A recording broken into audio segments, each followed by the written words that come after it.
Yan fenjugu ani yan fenjuma. Jine ni kamo au bela jelenka dinya. Yan kojugu ani yan kojuma au bela jelenka makoto. Sana masa dugu masa au be punya be ni baro ina. Aywa ambemba sukuraw jansa taw ne ko au mako au niko au danso kinina. Numango ko au niko au danso. C'est toujours moi, Korejo Missa Doumbia, Bluntigi du mouvement culturel Maya Bloom. Donc, nous sommes toujours dans la série L'âme africaine face à l'insécurité culturelle. Nous avons fait plusieurs causeries sur ce thème et la présente causerie va porter sur les fondements pragmatiques de la spiritualité africaine. Les fondements pragmatiques de la spiritualité africaine. Et nous avons abordé ça dans plusieurs vidéos, notamment dans certaines vidéos où on a parlé de la notion de Dieu. Et dans d'autres vidéos, on a parlé de la notion de génie tutélaire et des esprits. On a parlé des ancêtres aussi, qui sont en fait nos parents morts, qui sont morts. Bon, vous savez, c'est la tradition spirituelle africaine, comme je l'ai dit auparavant, c'est une philosophie de la connaissance de la proximité. Nous, on ne cherche pas loin. Hein. On ne cherche pas un Dieu caché au ciel. Non, c'est vraiment la philosophie de la connaissance de la proximité. Et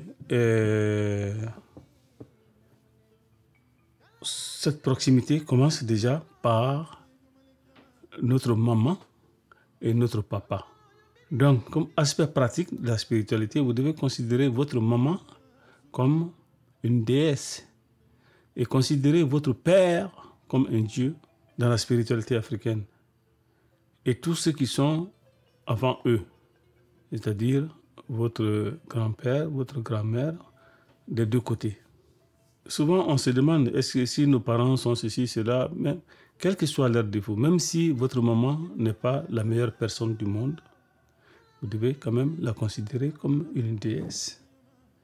Si votre papa n'est pas le meilleur monsieur du monde, vous devez le considérer quand même comme un dieu, parce que sans eux, vous ne serez pas venu à l'existence. Votre vie ne serait pas possible. Vous ne pouvez pas prétendre être un homme de Dieu alors que vous ne dites même pas bonjour à votre papa ou à votre maman.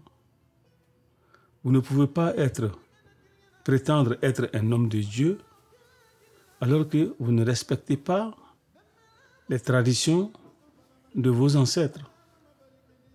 Tu connais Dieu comment? Hein? La connaissance de Dieu commence par la connaissance de tes parents et de tes ancêtres.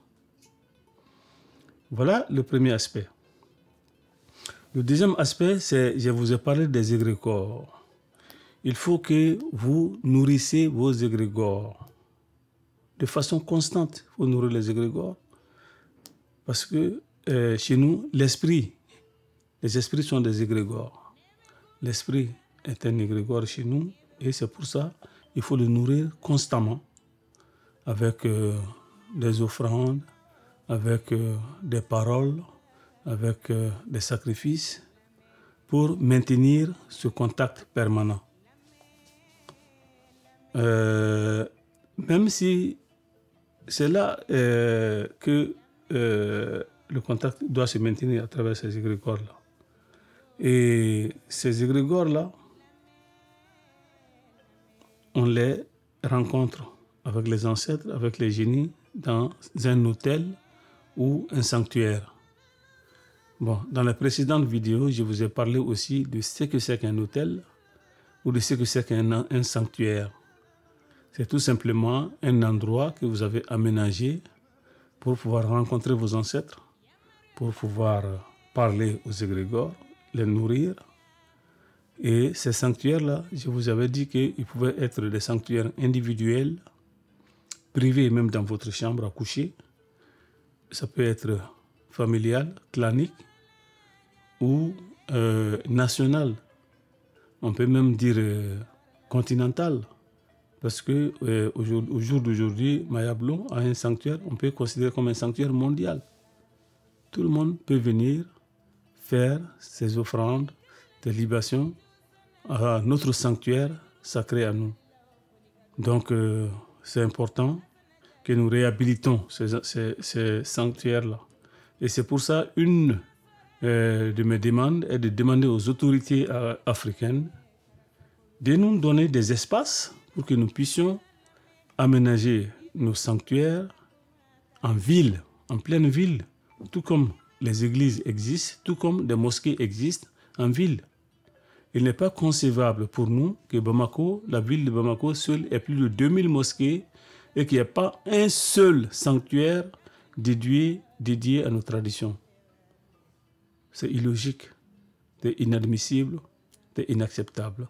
C'est indigne d'un pays qui a été fondé par des traditionalistes. Alors, une fois qu'on est au sanctuaire, qu'est-ce qu'on fait? Ce sont les prières, les sollicitations, les appels. Dans une précédente vidéo, je vous avais dit que moi, je n'aime pas trop le mot prière parce que ça nous met dans une position de dépendance comme les religions coloniales nous ont emmenés. Chez nous, dans le sanctuaire, ce n'est pas la prière comme ça, là. Nous appelons nos ancêtres, nous appelons nos égrégores, nous appelons nos génies et nous leur parlons. Nous leur soumettons nos doléances, nous leur soumettons nos sollicitations et en revanche, on leur apporte quelque chose dans une relation de donnant-donnant, de reconnaissance mutuelle. Et c'est ça que nous appelons chez nous les offrandes, les libations ou les sacrifices. Tout dépend du but de la communication demandée. C'est là, dans les offrandes que vous venez de leur faire, c'est par les prières plutôt, c'est par les sollicitations, les appels, que vous leur faites des demandes. Donc, voilà un aspect très pratique de la spiritualité africaine. Ces détails ont été donnés dans d'autres vidéos. Un autre aspect de la tradition africaine, tradition spirituelle, c'est l'utilité sociale de l'individu. Vous savez que chaque être humain, à partir du moment où tu atteins l'âge de la maturité, tu dois avoir une utilité sociale. Chaque jour que vous vous levez, vous devez vous poser la question, à qui suis-je utile? Que puis-je faire? Vous devez être absolument utile à quelqu'un, sinon votre vie n'a pas de sens. N'a pas de sens. Vous avez beau accumuler toutes les fortunes du monde, et comme je l'ai dit au départ, l'accumulation du matériel n'a jamais rendu personne heureux, personne heureuse. Ce n'est pas ça le bonheur. Vous trouverez le bonheur en étant utile à votre semblable, en être utile à vos parents, à vos amis, à vos collègues et même à l'environnement. Donc, voilà un des éléments qui doit se trouver dans le sac à dos de l'Africain quand il va au carrefour des civilisations, l'utilité sociale. Ensuite, qu'est-ce qu'on peut trouver dans le sac à dos de l'Africain qui va au carrefour des civilisations? Il y a aussi l'esprit de partage. Partage de la connaissance, partage de l'amour et partage de la fraternité. Donc, quand on se voit, les Africains s'appellent entre eux mon frère, ça c'est le partage de la fraternité. Nous devons abandonner la méchanceté gratuite qui a été inculquée dans notre cœur par des visions étrangères à l'Afrique et qui se développe actuellement de façon inquiétante. Bannir la méchanceté gratuite du cœur et cultiver l'amour envers nos frères, nos sœurs, nos parents, nos amis, nos collègues, etc. Donc, l'amour envers notre environnement, tout simplement. Et puis, et même le partage des biens. Donc, soyez utiles. Ceux qui ont moins que vous pouvez leur donner. Je ne dis pas de vous ruiner pour donner de l'argent à quelqu'un. Non, si vous vous ruinez pour le faire, ça ce n'est même pas Mahat. Mahat n'a jamais demandé à quelqu'un de se ruiner pour faire du bien à quelqu'un d'autre. Mais quand vous avez la possibilité de le faire sans vous ruiner, il faut aider l'autre quand il est dans le besoin.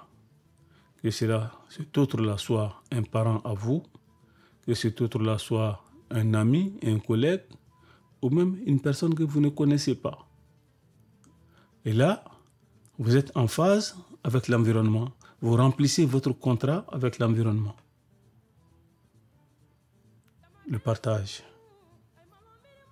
C'est pour ça, dans toutes mes interventions, je dis que nous sommes dans une démarche de partage.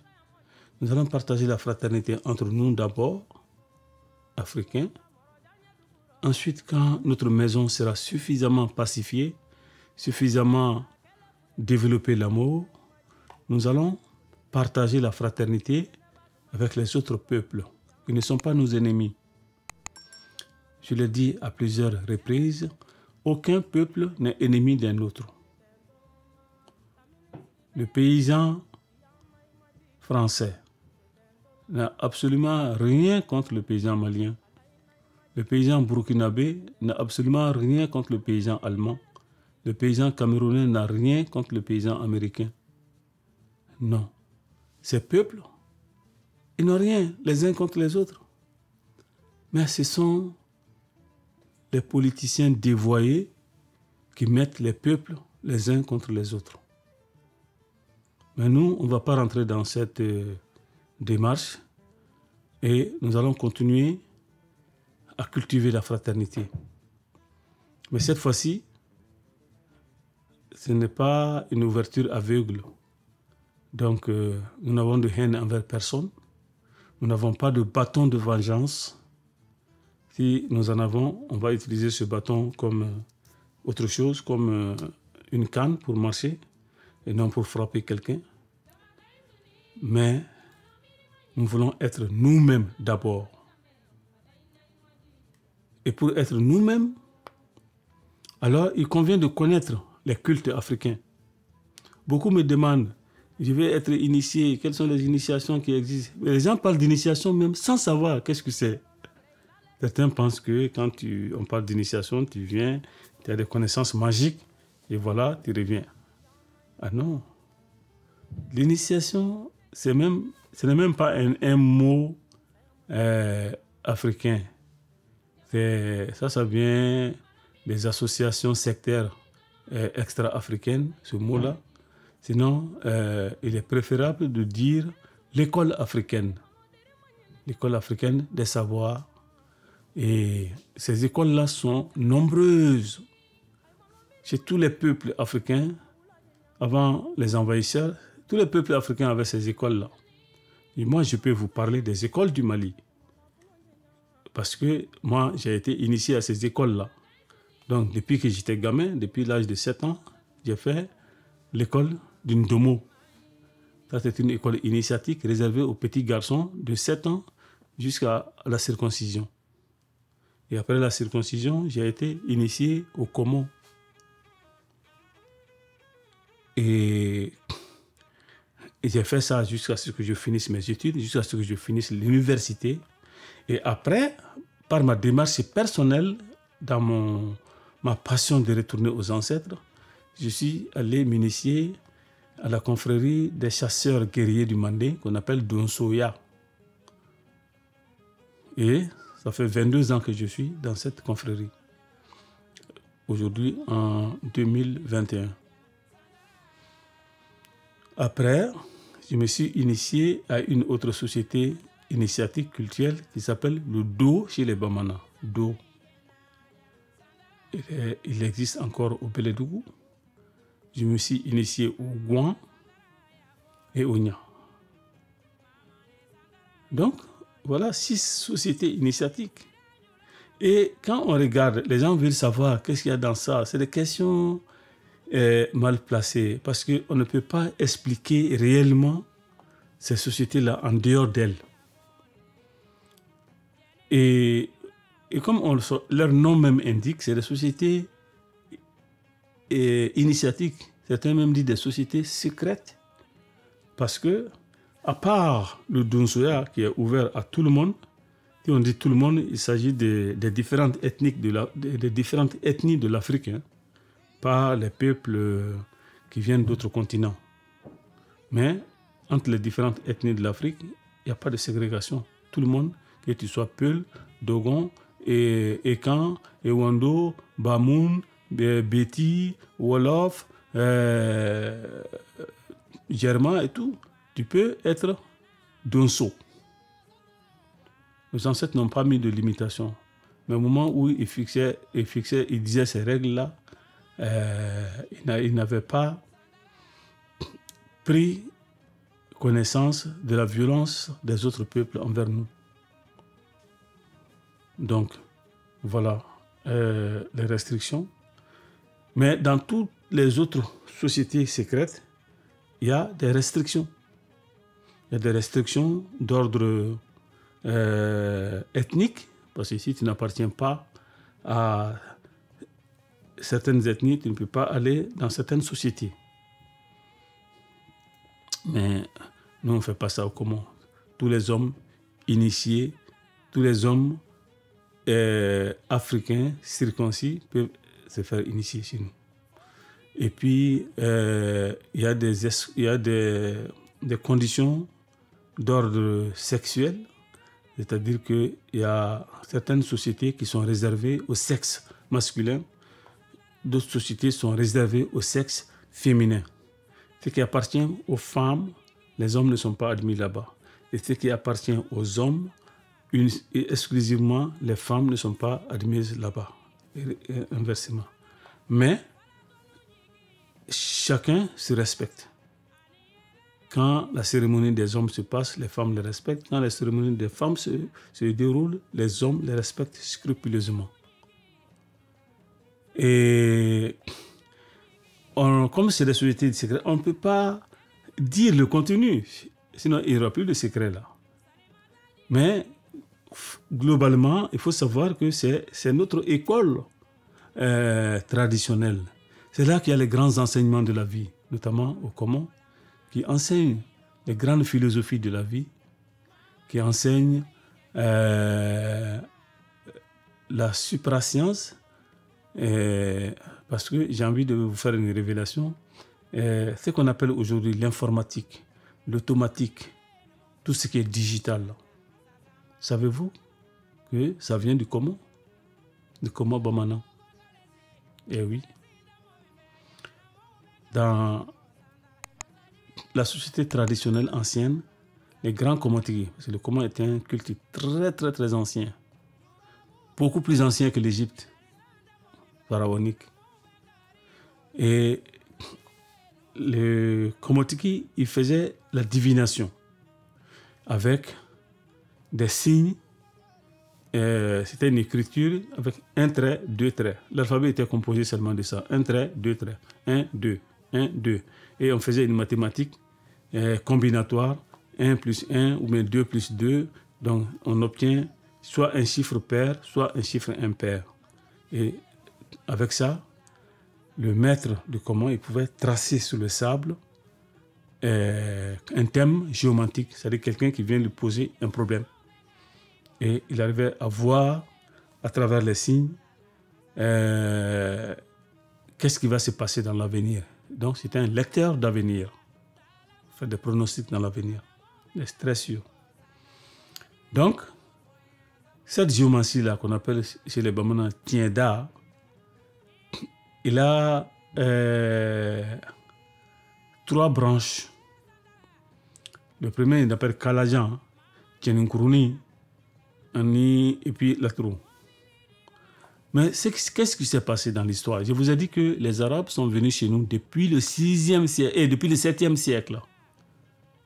Donc, à moins de 100 ans après la mort du prophète, ils sont venus et ils ont appris ça chez nous. Et comme nous avons perdu une guerre, donc ils sont devenus des dominants. Alors, ils ont pris ces signes géomantiques-là et puis ils ont adapté ça à leur dénomination, à leur divinité. C'est pour ça que vous allez trouver actuellement les noms des divinités arabes dans la géomancie Latrou. Seulement le Latrou, hein, mais pas les autres variantes des Bamana comme Kalajan ou Kengourni. Mais vous allez ils ont appris la variante Latrou. Et comme à l'époque, c'est les Arabes qui avaient la puissance, même sur l'Europe. Et ils sont allés, c'est les Européens ont découvert ça à travers les Arabes. Et donc les Européens pensent que c'est une propriété intellectuelle des Arabes, alors que les Arabes ont pris chez nous. Donc quand les Arabes ont amené ça en Europe, au XVIIe siècle, c'est un philosophe européen qui s'appelle Leibniz qui a repris ces symboles-là dans l'alchimie. Et puis le trait et le double trait qu'il y avait, il a transformé ça en 0 et 1. 0, 1. Et c'est avec ça, ce double signe-là, qui a constitué ce qu'on appelle l'arithmétique booléenne, l'arithmétique, comment on appelle, binaire. Et ce binaire-là est à la base de la construction de l'ordinateur. Et une fois l'ordinateur conçu, tous les équipements qui tournent à base d'un microprocesseur, notamment les téléphones, les caméras vidéo, les automates programmables, tout ce qui est maintenant digital, on peut dire, la base c'est ça. Les Européens, donc, ont construit leur fortune, leur prospérité sur un concept qui est né chez nous, les Bamana, dans le commun. Mais nous, on ne l'a pas développé. Pourquoi? Parce que quand les Arabes sont venus nous envahir, la connaissance s'est arrêtée là. Et depuis ce temps-là, il n'y a plus eu de développement, il n'y a plus eu de recherche et de développement dans notre culture. Nous nous sommes ralliés, il y a eu une coupure radicale. Nous avons suivi les Arabes dans leur mode de vie, dans leur spiritualité, dans leur comportement, jusqu'à l'arrivée des colons européens seulement au 19e siècle. Voyez-vous, les Arabes étaient là depuis entre le 7e et le 9e siècle, ils sont là, jusqu'au 19e siècle. Donc on peut dire que les Arabes ont fait 10 siècles chez nous avant l'arrivée des Français, des Européens. Comme les Européens sont les derniers venus, les gens pensent que l'aliénation est due seulement à l'Europe. Mais l'Europe a été intelligente. Quand ils sont venus, avant la langue de l'aristocratie chez nous, c'était la langue arabe. C'est pour ça que vous allez voir les manuscrits de Tombouctou, tout ça c'est en arabe, non? Hein? Donc, les érudits là, ils faisaient leurs trucs et la diplomatie, tout se faisait en arabe. Mais quand les Européens sont venus, ils ont chassé les trucs arabes, ils ont remplacé l'enseignement de l'arabe par l'enseignement l'enseignement européen et occidental. Ensuite, ils ont changé la langue arabe, ils ont remplacé la langue arabe par la langue européenne que je suis en train de vous parler aujourd'hui, dont je suis le fruit. Et la seule chose qu'ils ont laissée tranquille, tenez-vous bien, c'est la religion. Le colon européen n'a pas touché à la religion. Pourquoi? Posez-vous la question. Ils ont banni la langue de ceux qui les ont précédés. Ils ont banni le modèle administratif de ceux qui les ont précédés. Donc la gouvernance, ils ont banni. Ils ont tout banni de leurs prédécesseurs, sauf la religion. Pourquoi? Eh bien, c'est simple. Eux, ils sont venus dans un but mercantile. Et tout ce qui permet de fabriquer des moutons pour qu'ils viennent se servir tranquillement, ça les arrange. Donc on laisse. Donc ils n'ont jamais attaqué la religion chez nous. Et ils ont laissé la religion se prospérer chez nous jusqu'au jour d'aujourd'hui où certains farfelus au Mali proclament qu'il y a 95% de Maliens qui sont musulmans. Est-ce que vous avez fait une étude réelle pour savoir ça? Est-ce que ce chiffre-là reflète la réalité? J'en doute fort. Puisque même ceux qui se disent musulmans, même les imams, quand ça chauffe chez eux, ils viennent nous voir, nous les traditionnalistes. Ils viennent nous voir en cachette la nuit. Ils viennent nous voir chaque fois que ça chauffe. Alors, si vous vous réclamez d'une autre religion, pourquoi vous ne vous fiez pas à ce Dieu-là? N'est-il pas capable de résoudre vos problèmes? Bon, donc, j'étais en train de me perdre un peu. Donc, je parlais du comment. Il y a plusieurs sociétés culturelles comme ça, comme le Konon. Konon aussi, c'est une autre société secrète qui est différente de Komon. Le premier, il y a M, Komon. Le deuxième, c'est N, Konon. C'est une autre société culturelle au sud du Mali qui étudie l'être humain en profondeur, les comportements psychologiques de l'être humain, et puis et qui nous donne les voies à suivre pour être un être épanoui. Et puis, il y en a plein d'autres. Il y a le Nama, qui est aussi une société savante, qui permet de détecter, c'était comme avant les gendarmes de la société, hein. Donc les criminels, ce qu'ils appellent les mauvais sorciers. Et le Nama permettait de détecter ces gens-là et de les punir. Donc, la société fonctionnait.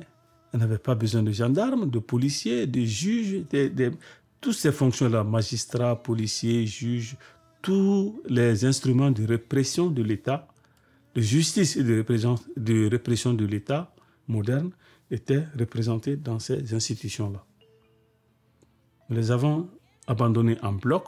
On n'a jamais cherché à savoir qu'est-ce que c'est. Moi, je ne peux pas vous en dire plus parce que ce sont des sociétés secrètes et on n'a pas le droit de dévoiler le contenu tant qu'on n'est pas initié dedans. La seule société qui est ouverte et dont on peut parler librement, c'est le Donsoya. Et là, si ça vous intéresse, je pourrais vous en parler un autre jour. Pour aujourd'hui, on va s'arrêter là en vous demandant de vous abonner à la chaîne YouTube de Kwarejo Moussa Doumbia pour continuer à suivre ces épisodes-là. Continuez à suivre ces épisodes-là parce que l'Afrique est en danger, parce que nous vivons dans une grande insécurité culturelle. Et pour pouvoir s'émanciper, sortir de cette domestication de notre esprit par les autres, nous devons connaître qui nous sommes, quel est le parcours de nos ancêtres et le sens de nos institutions, et notamment l'éducation. Dans les prochaines vidéos, je vais vous parler de ces aspects-là. L'éducation traditionnelle, l'éducation de base, c'est là que tout doit commencer. L'éducation de base, il est plus facile de construire de nouveaux jeunes que de réparer des adultes qui ont été corrompus, aliénés pendant des dizaines d'années. Donc, on va s'intéresser à l'éducation de base. On va s'intéresser à la réhabilitation de la science africaine qui a été interrompue depuis longtemps. Toute la science ésotérique, mystique que nous avons maintenant là, ce n'est pas des sciences qui ont été inventées par nous qui avons fait l'université européenne. Les clichés, les formules magiques, les formules d'activation de l'énergie qui existent, ce n'est pas nous qui avons inventé ça. Nos ancêtres ont su que eux, ils pouvaient faire une alchimie, faire un mélange de paroles, d'énergie des plantes, énergie des minéraux, énergie des végétaux pour accomplir un travail, une action quelconque dans la matière. Nous avons abandonné ça pour suivre seulement la science rationnelle et raisonnante euro-occidentale. Mais il n'y a pas que ça dans la vie. Il y a d'autres sciences. Et même aujourd'hui, les euro-occidentaux se sont rendus compte que leur science n'est pas la seule science et qu'il y a d'autres sciences à laquelle il faut désormais s'intéresser. Et cette science, c'est l'Afrique qui l'a. Cette science, c'est peut-être l'Inde un peu qui l'a. Voilà un autre défi auquel j'invite les scolarisés africains. Alors, continuons les échanges, continuons les discussions sur ma chaîne YouTube et sur mes pages Facebook, Korejo Missa Doumbia. Je vous remercie et comme d'habitude, la parole est fragile comme l'œuf. La parole est inflammable comme l'essence. Si ma parole a blessé quelqu'un, si ma parole a offensé quelqu'un, si ma parole n'a pas été juste, je vous demande de tout cœur pardon. Pardonnez-moi au nom des ancêtres. Merci, à bientôt.